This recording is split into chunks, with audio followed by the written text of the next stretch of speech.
Sampai hati dia cakap saya macam tu. Saya baru nak hijrah, baru nak jadi baik. Dia perli-perli saya macam tu. Tak baguslah ustazah. Dah kamu tahu tak bagus, apa yang kamu boleh ubah tentang dia? Tak boleh ubah apa-apa. Kita kena ubah diri kita. Itu tak viral je. Sekarang mokcik-mokcik kan main sikit-sikit. Wa ufawwidu amri ilallah innallaha basirun bil ibad. Tapi tak sabar pun lagi ni ustazah. Sebab sahabat-sahabat kan, wa ufawwidu amri ilallah.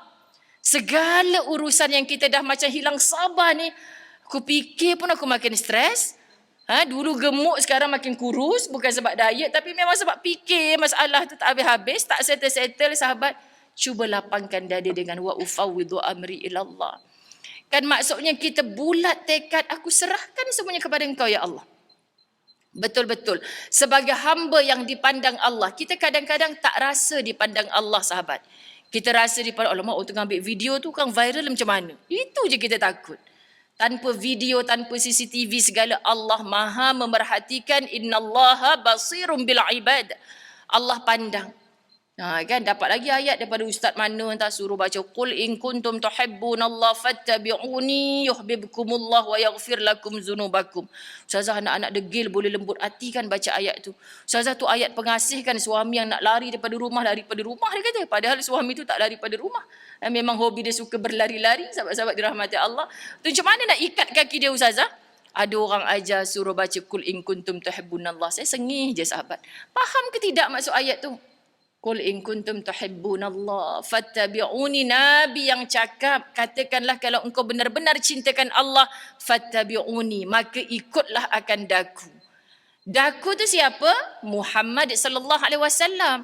Tapi kita boleh beramal dengan ayat tu, daku ni bukan Muhammad ni, bukan, tapi aku nak ikut akhlaknya Nabi. Nabi, sahabat, orang buat jahat dengan dia, dibalas dengan kebaikan.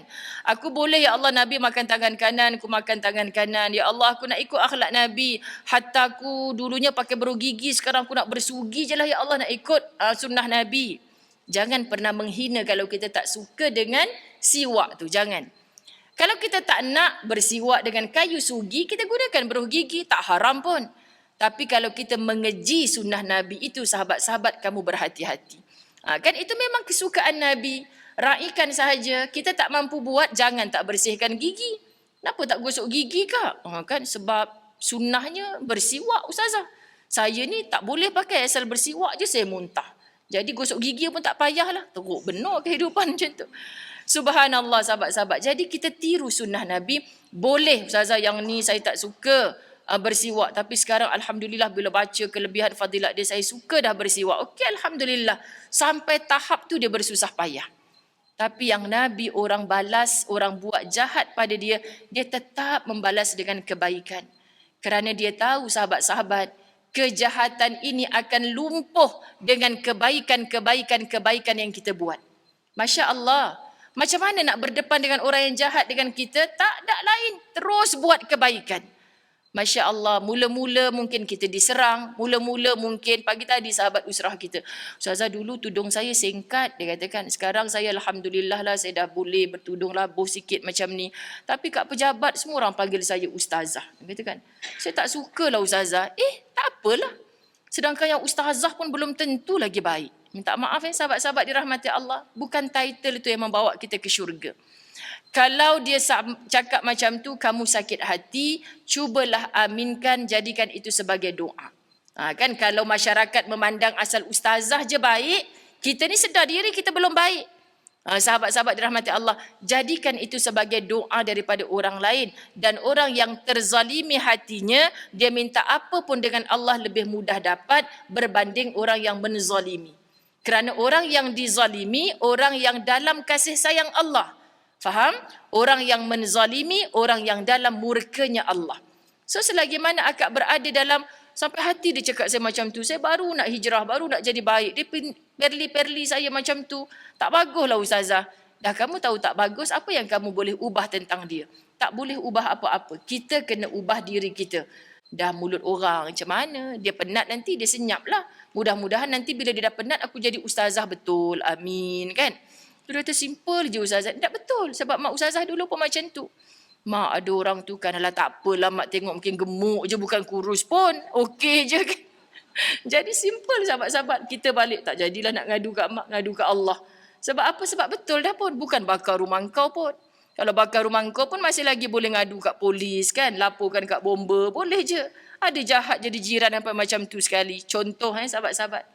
Jadi kita kena cari jalan-jalan yang boleh menenangkan hati kita. Seperti Nabi Yusuf alaihissalam. Duduk pujukkan ini dalam ayat yang ke-87. Kalau kita baca surah Yusuf, dia adalah ahsanul qasas. Kisah-kisah yang indah. Macam kita baca satu novel. Daripada awal sampai akhir hanya penceritaan tentang Nabi Yusuf. Dia tak macam surah lain.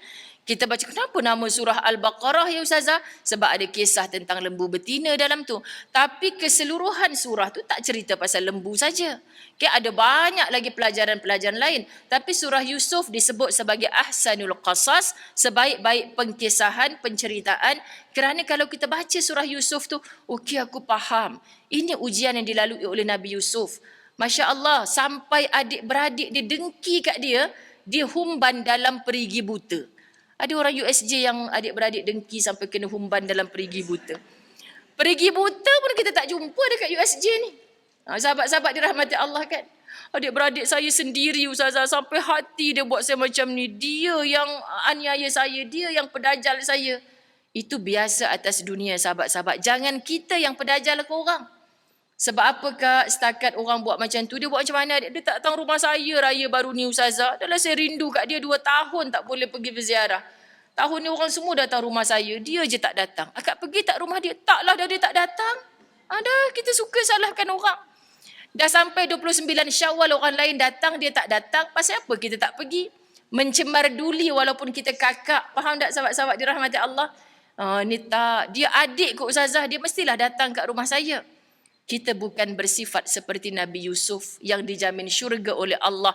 Dengan sabarnya berpuluh tahun, akhirnya dia bertemu dengan ayahnya yang menangis, rindu kepada Yusuf. Dan akhirnya sahabat-sahabat dirahmati Allah, pertemuan yang begitu indah. Asbab apa? Asbab sabarnya Nabi Yusuf dan Nabi Yaqub alaihissalam.